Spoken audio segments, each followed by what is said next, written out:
Good afternoon. Okay, ready?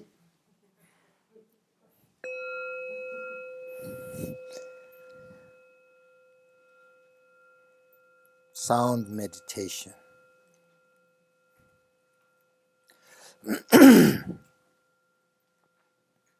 Again, Vipashyana teaching.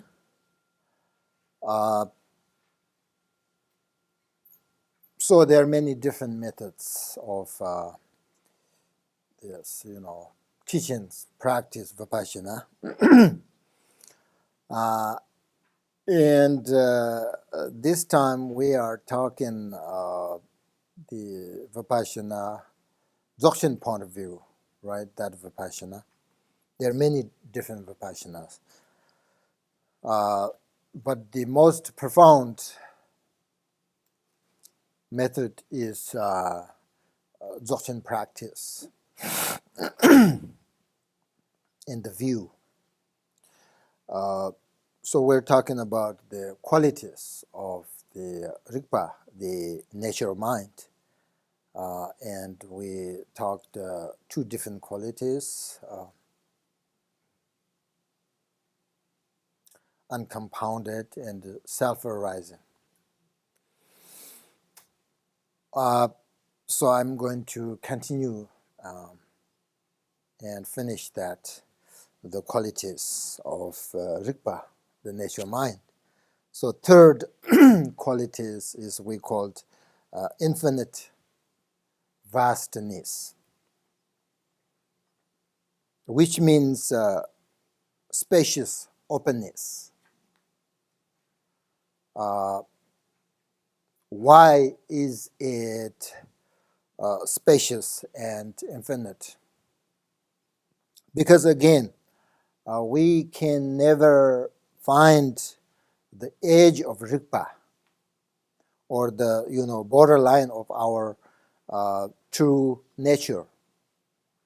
We'll never find anything because it is infinite. It has no characteristics. It is beyond science, beyond form, color, shape. But when we say there is no characteristics of the Rigpa, we might think that if Rigpa is infinite, empty, and without characteristics, then how do sort of these all phenomena, these objects appear, right? We might, that kind of question arise. This question is actually based on relative truth. And the answer is that they exist due to our ignorance, or they exist interdependently, which means it is due to cause and conditions of our ignorance, So all appears, all these objects are everything, just concept in our mind, and everything that appears is relative. But in this case, that all these things do not exist at all. Therefore, there's no characteristic. Therefore, it is infinite, empty, beyond science.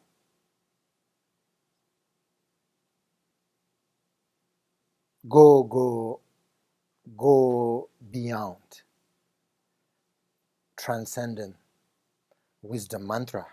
Remember? Tayatam gati gati parangati parasangati bodhiso. That is talking about Rigpa.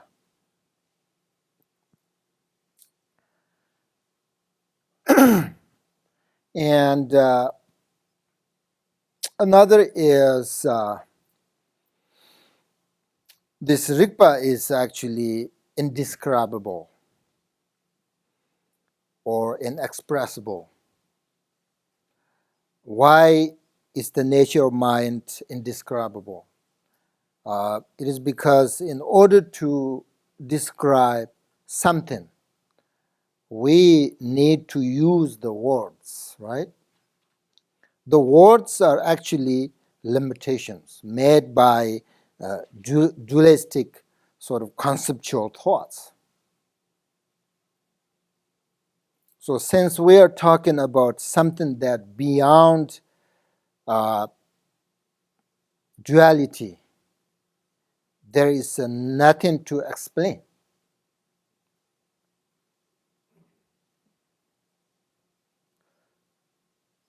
But sometimes, I mean, in order to understand the nature mind, we sort of try to explain about it, right? So that we will be able to practice and we will experience it more and more through our practice. So when you practice, meditate, uh, then you will see and you will experience. That is better than somebody explain, describe the nature mind.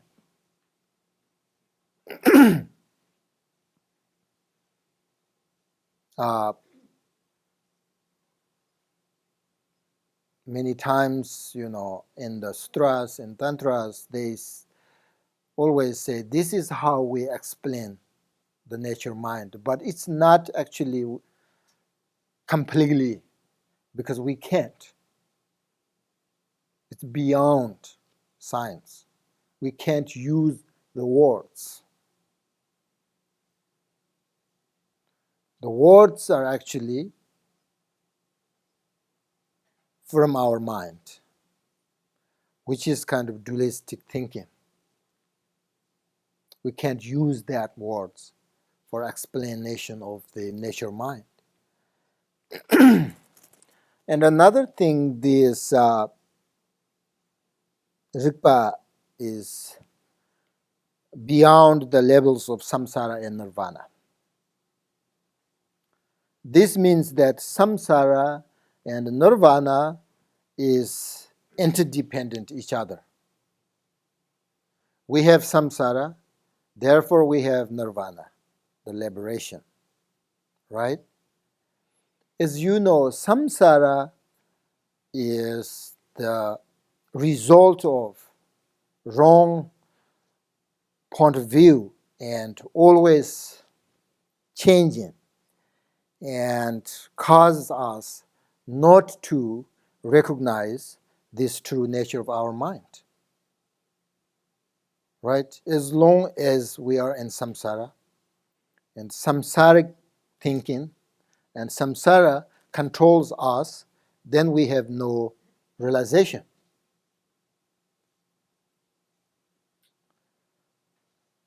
So nirvana is opposite of it. So it's opposite.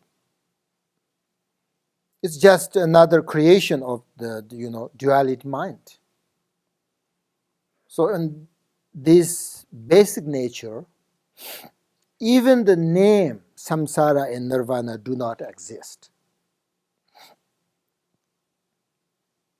The basic nature mind is great emptiness. It's difficult, this teaching and this meditation. That's why we call it advanced teaching. In order to understand everything about it, we need learning a lot, even though intellectually. So therefore, the basic nature is free from samsara and nirvana. And we should look into our own mind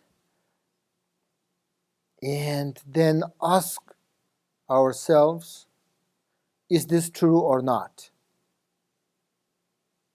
Is this true or not? That we already talked these qualities, self-arising, uncompounded. Condition and Dimashi, Ramshon Lion, Jotam, and Kondiniki, Mamito, Tenirigna, Sanjin, and Tibet. So you recognize all these qualities, familiarity, and attainment of stability. You are Buddha. You are awakened person.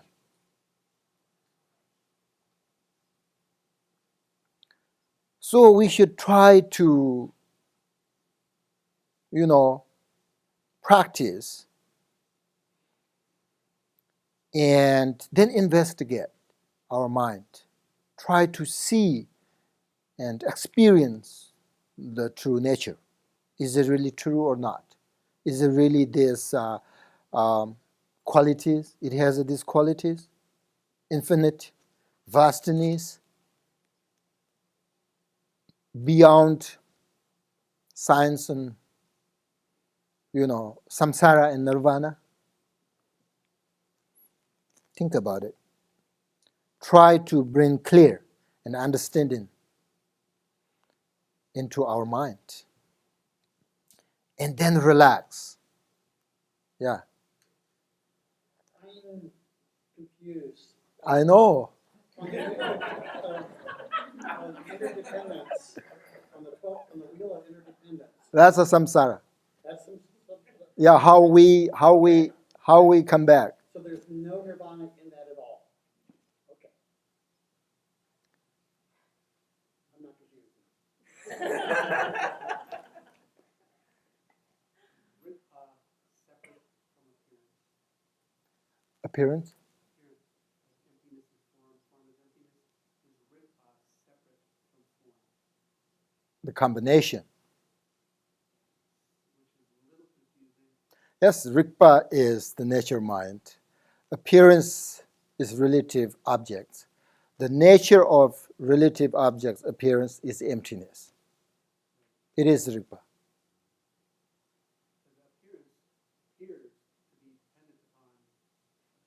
That's your relative level. Then you have a color, form, characteristics, everything. Words, explanations, everything there, that level. But go beyond, nothing. Not nothingness. That's what I'm saying. All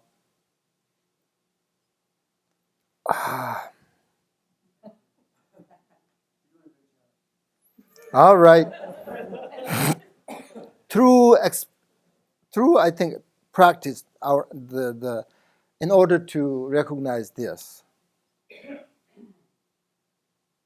There are some methods there, but it's not for public, and then but most important is practice. And even though we can't understand everything, but just try to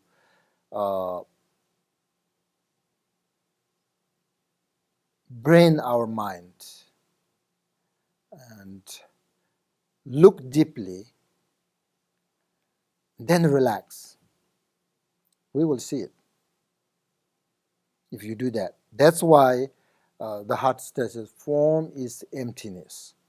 Emptiness is form.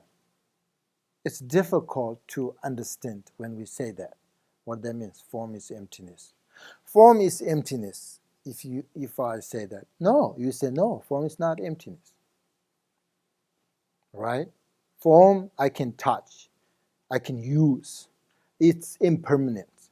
It's based on cause and conditions. Emptiness is opposite of that. Why you say form is emptiness? Emptiness also is form. We say that. Can you see emptiness through your eyes? Then why we say emptiness also form? Form we can see through our eyes. Are you confused? Yeah, so, these are amazing. We can explain these two lines. Form is emptiness, emptiness is form. Long time. That's why Buddha has 4,000, 400,000, 80, or how you say, 400,000 teachings. It's about two lines. Form is emptiness. Emptiness also form. We can't explain that today for 2 hours. If you don't understand, we should learn it more slowly,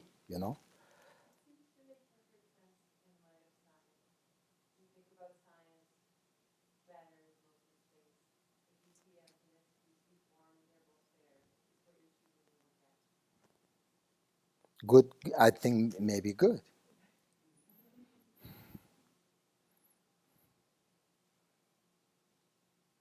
So sometimes when we like this, sitting in meditation, watching the mind, all of a sudden our mind sort of settles into a different space. Totally we will experience totally different sort of thing, experience, We feel deeper kind of calm and peace. And we are not sort of struggling with our thoughts. We begin just to rest and sort of very calm and kind of sort of effortless,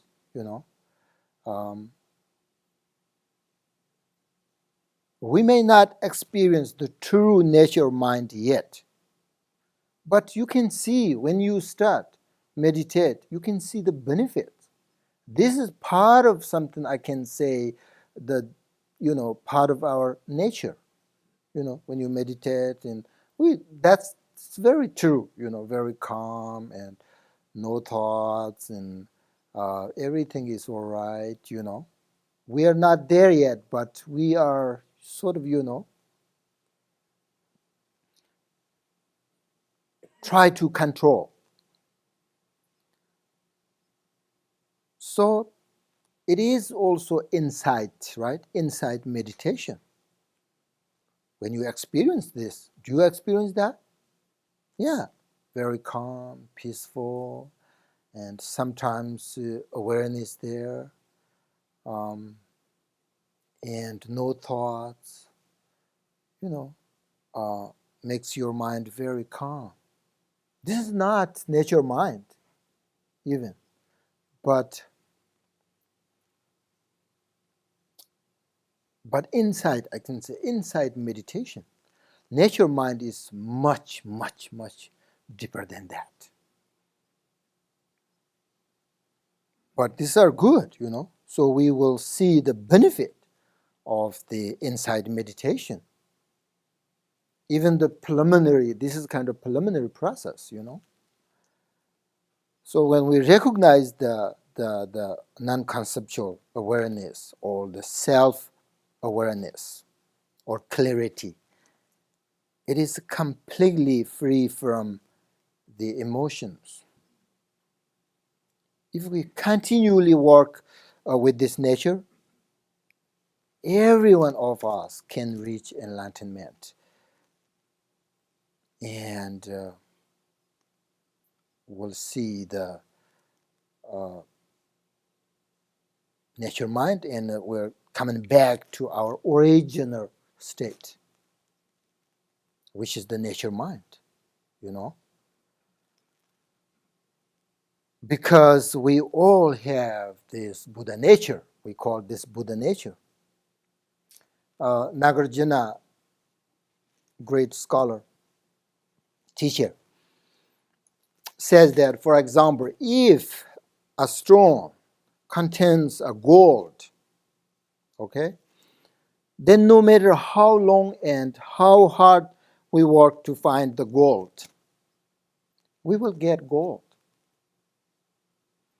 If this stone, contains no gold, nothing, just a stone, even after trying for 100 of years, we will not get any gold.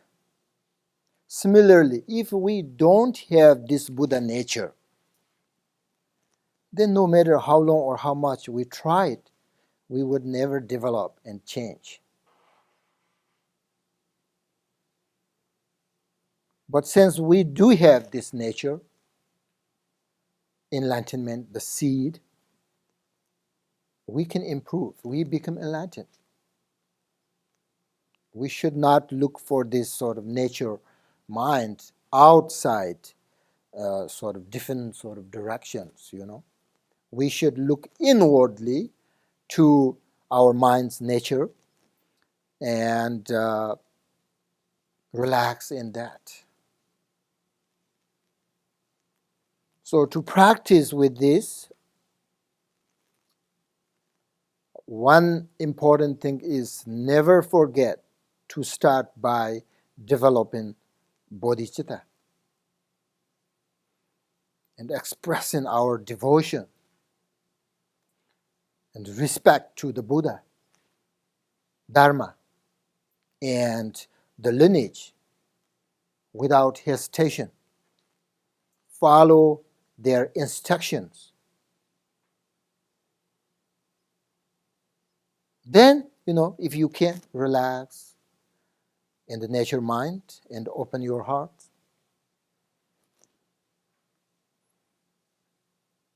It's very important.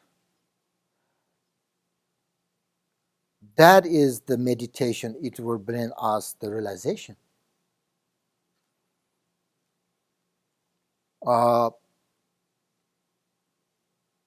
Dzogchen realization will not arise from intellectual, and hesitation. This is very important.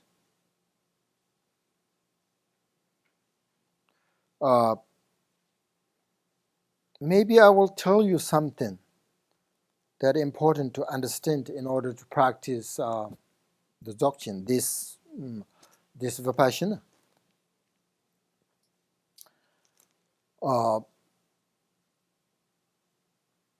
Maybe you don't like, but it's very important.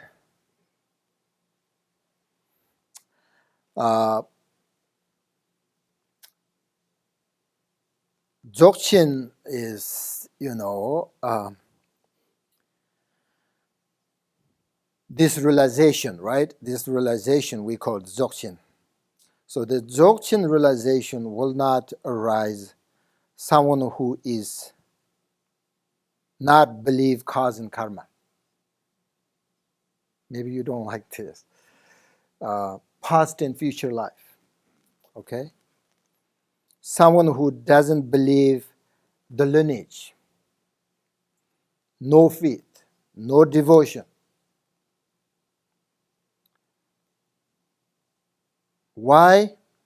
Because this is we called wrong view. If you don't believe past and future life, that means you don't believe cause and karma.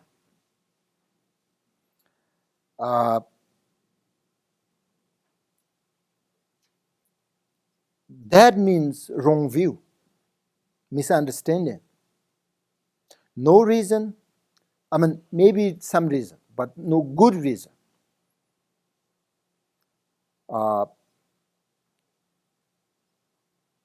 Not believe cause and karma. Then there is no genuine realization, This is, I just maybe I don't want to tell you this because, I already told you these teachings not for beginners. It's advanced, very high level actually. So I told you in order to practice this, belief is very important. I already mentioned this morning. And also believe cause and karma. Believe your lineage, devotion, faith, your lineage. If you don't have these things, you have wrong view. We have wrong view. As long as we have the wrong view, even if we are doing good things, no leads to liberation. I mean, there is lots of beneficial from doing good things, right? But there is no complete liberation according to Buddhism, because we are fundamentally misunderstanding. Because we don't believe past and future. That means we don't believe the cause and karma, which also means, again, we don't believe our lineage. If you don't believe cause and karma, you don't believe your teacher. You don't believe your lineage. If we don't believe our lineage, then there is impossible the recognition of nature of our mind. Do you understand why? Because this kind of practice, remember, is called the recognition of nature mind, transmission of blessings, or the lineage of blessings, or take the teacher's blessings as the path. So this practice is successful or not. It really depends on your devotion and faith. That's why this is not for beginners. In Buddhism, Buddha understood that for beginners, you have to believe. You have to devotion and faith. It doesn't work. That's why for the beginners, practice compassion, loving kindness, mindfulness, shamatha, bodhicitta, mind training, all that. If you do practice these things, definitely you will understand more and more and more, deeper and deeper. You don't have to believe. This practice makes you automatically, everything makes sense. Without this foundation, if I say there is a future past life, you think, I'm not sure. That means you don't believe your lineage. Because your lineage tells you very good reason, with good reason, there is a past and future life. I mean, they are better than us. They have a wisdom mind. They have an omniscient mind. They can see things that we never see. You have to believe that in order to practice this. That doesn't mean, maybe you should not think that, then I don't believe, I have this kind of problem, so maybe I can't practice Buddhism. That's also wrong. For this practice, I'm saying, nature mind practice, you have to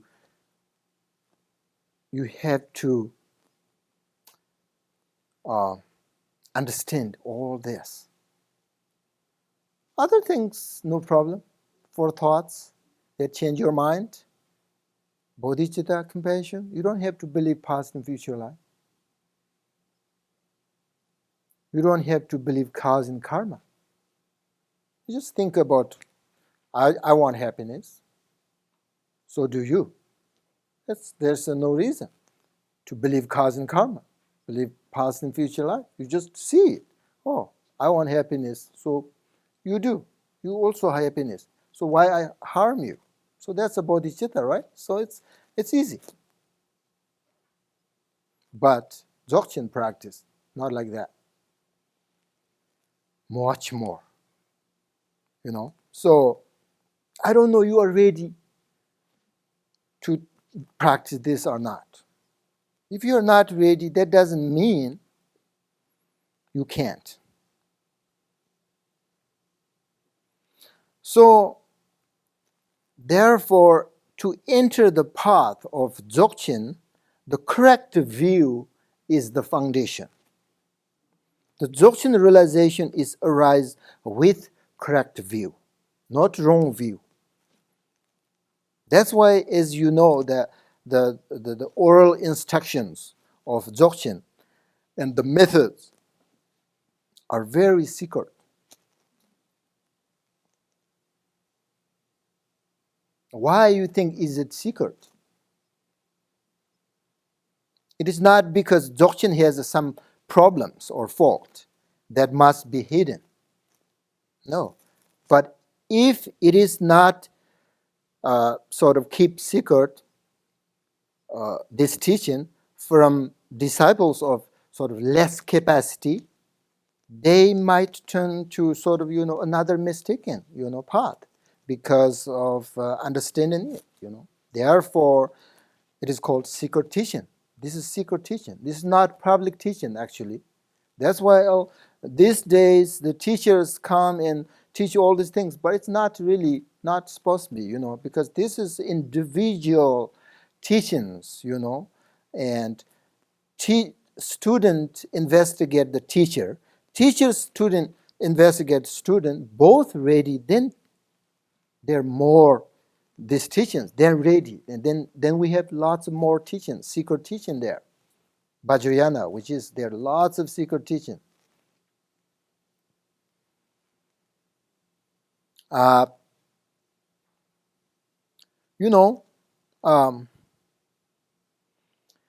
why most people are not ready for practice dzogchen immediately, right after they take the refuge vow. And if they are not ready, then there's no beneficial, So we need to make sure that we need to understand everything before in order to practice dzogchen. I'm not saying that we can't practice dzogchen at all. Don't misunderstand me. But I'm saying that we need to develop our capacity and the foundation of dzogchen and make sure that no broken our lineages, rules, follow their instructions. That's what I want you to understand. Yes, I agree that dzogchen instructions are the most profound and important practice. Yes, we need to do practice dzogchen. It is very special teaching in Nyingma tradition, dzogchen. And it is the cause of liberation. Only that. Through practice dzogchen, liberation only through enlightenment, all this, what do you call it? Practice through dzogchen. It's wonderful meditation, For example, when we say a dzogchen practitioner, when we say there is no fear, no panic at all, even if the universe destroy itself. Of course, people have that kind of capacity and qualities. But there is, process and how to get there, get that capacity. So what I'm trying to say here is that we should check ourselves whether we have these foundations or not. The teaching about dzogchen, it is not up to only the teachers. There is, responsibility for each of us.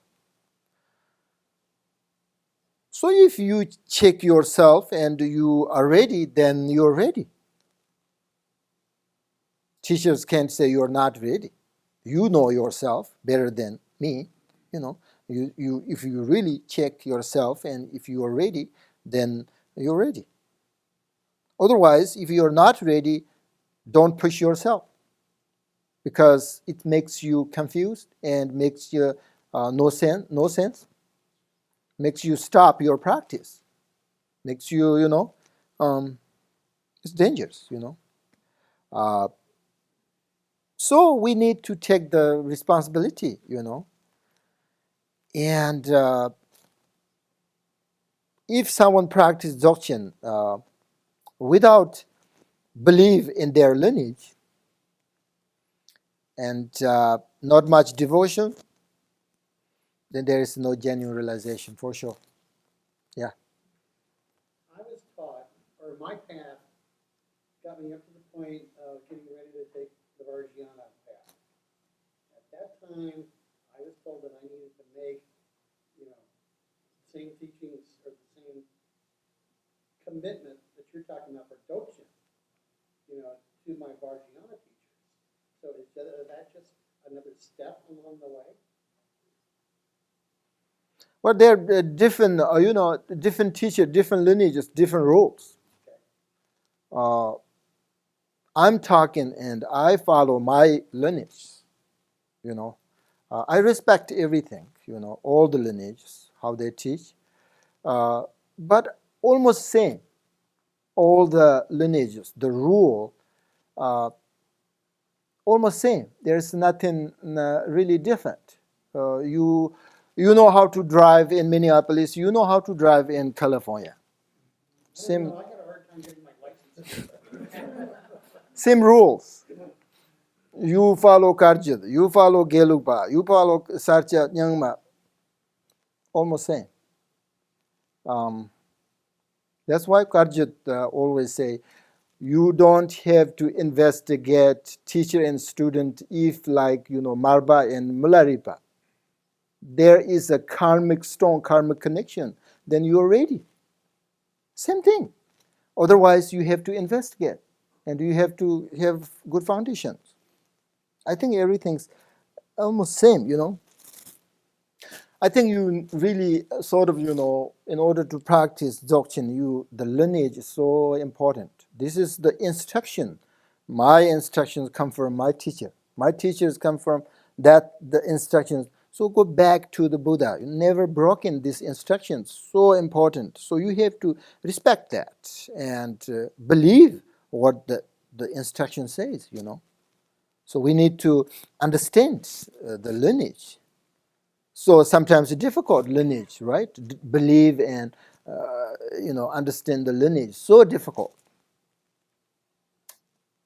What we have in lineage, there is a teachers, Buddhas, Bodhisattvas, right? Easy. Then there is the deities. Then there is the Dharma protectors. There is the sanghas. Do you believe all of this? You have a devotion, all of that? Do you understand what I'm saying? It's very important. It's very important. This is not just for fun. This is not teaching. Is not just telling you sort of history. It's just how we are going, how we take the path. It's very important. Important plan for our life, for in the future. So make sure that you have capacity to study and practice this teaching. Can you talk about the qualities of your teachers who practice Dzogchen? You just talked about the Dzogchen view and you just paused about that. What are the qualities of them in being in their presence or seeing them in their everyday life? How does their Dzogchen view express itself in their life? My teachers sometimes they say they never forget their teachers, even 1 second.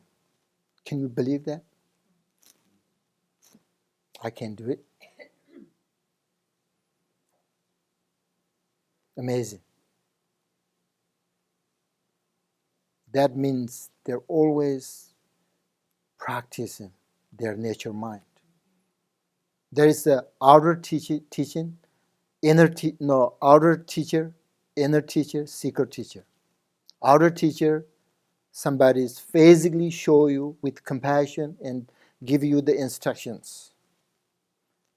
Then inner teacher, peacefulness, calmness, relaxation, all this inner teacher.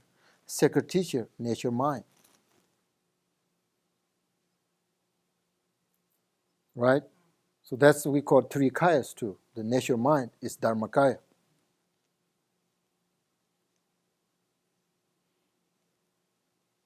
If we are fortunate enough, then they said, the teacher says, when you sit down on the cushion and you request these teachings, your teacher, at that point you are just an ordinary person. And then this teacher give you the instructions, pointing out the nature mind. Finished. When you stand up, you are Buddha. It's very real. That means you already sort of, you are almost ripened, It's like fruit. Once you touch, it's fell down. It's almost you're ready. We're not there yet. So we make sure understand correctly. The view is very important. Understand the dzogchen view is very important. That's you can learn it from your teacher, read a book, all that. Then you apply that, the view, you meditate on that.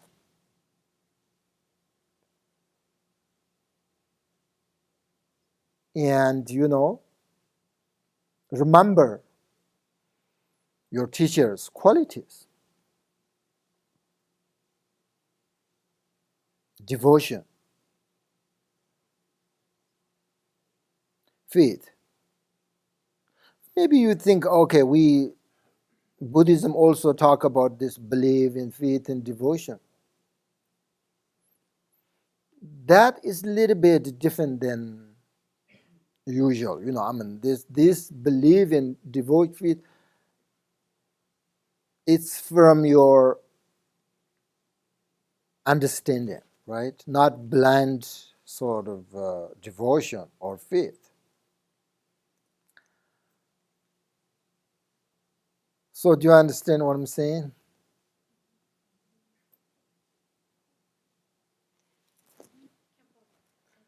Yep. So when you started this morning, you said there's 5 things that we needed to know about Vipashyana. And so the first 2 were the prerequisites, the second was the correct view, and then you started talking about the views from the various yanas. But Okay, that's different. okay, so I was wondering what the 5 things were. Did you? You mean the qualities of the nature mind? No, you said for insight and awareness there are 5. I think you called it roots or 5 things, and then number 1 was the prerequisites. 5 parts of Vipashyana? Yeah. Yes, there are more than 5 parts, but yeah, we can, the conditions, the prerequisite conditions. Yeah. Yeah, these are very detailed. If you, Oh, so you only went through the first 2. yeah, I'm not going to teach all of you because, for instance, the first prerequisite condition, it has also, you can divide into, I think, 3 parts. Each has like the fifth, the Vipassana divide into 6 different parts. So these are very detailed, So I think if I teach these things, maybe very confused, So that's why I just skip those things. 2 are very important, okay? Really, You should find out a good teacher. That's why I'm saying the first prerequisite condition is relying on a good teacher who has at least who has a bodhicitta mind. Okay? And then second thing is, once you get that teacher, then you should, receive the instructions of Vipassana. Right? And then you should choose which path you should take. Mahayana, Hinayana, Vajrayana, which one you like. Not necessarily Mahayana is for everybody. That's why Buddha talks these three paths. We have different characters, different people have different personalities. So you should, once you get a teacher, sometimes you like a female teacher, sometimes you like male teacher, or whatever, sometimes you like Western teacher, sometimes you like Tibetan teacher, whatever. So the most important, who has a compassion mind. So once you find that, request the instructions. And then you should choose which path. Hinayana, are you going to take Hinayana path? Meditation? Vajrayana? Which one you like? Hinayana? Mahayana? So then Mahayana, if you take Mahayana path, and then there is which way you like. One, the instruction is first focus on outside, investigate, and find out emptiness there.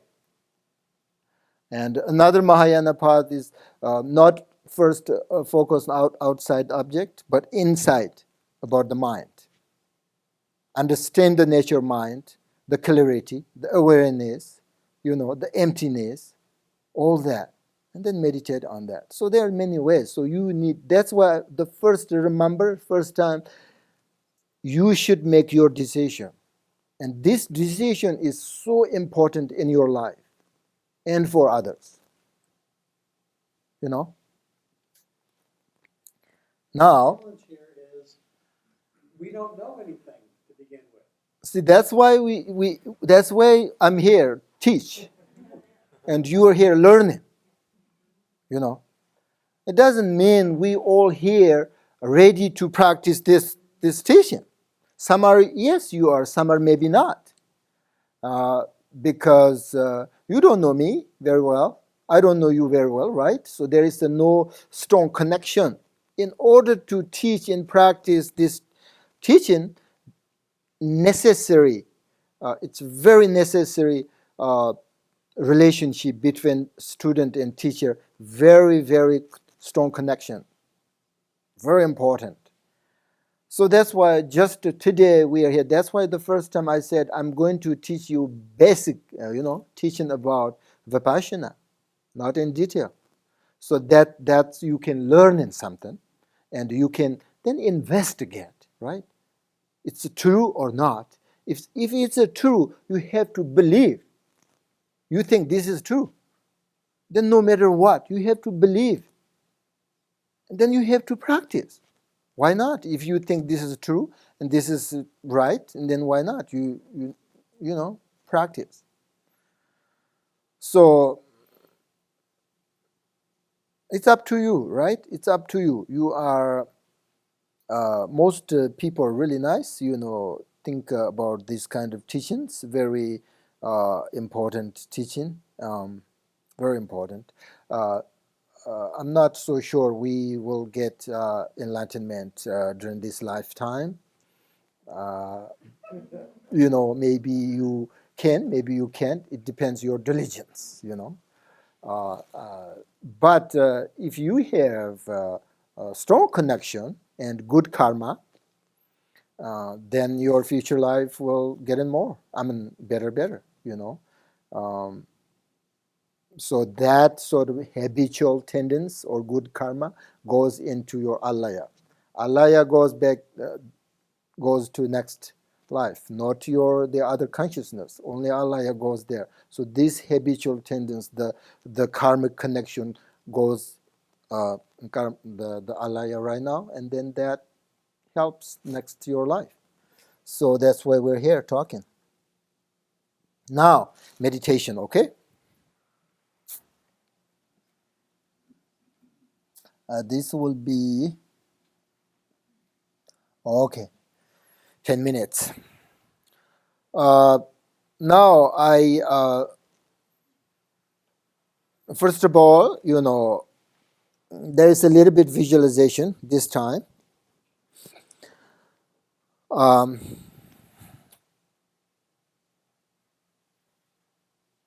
Rest very comfortably. Then visualize, okay, visualize 3 channels.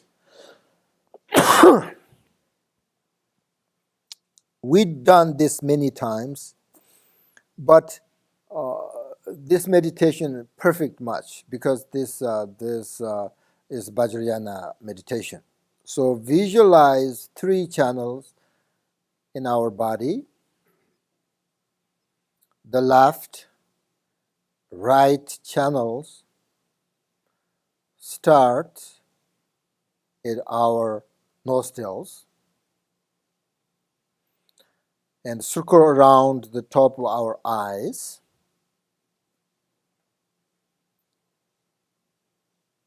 and then until they reach the bottom of the torso. These 2 channels, the left and right channel, down the center of our body and then reach the bottom of the torso. At this point, the left and right channel merge into center channel and move up towards our heart center. So now we have 3 channels, right?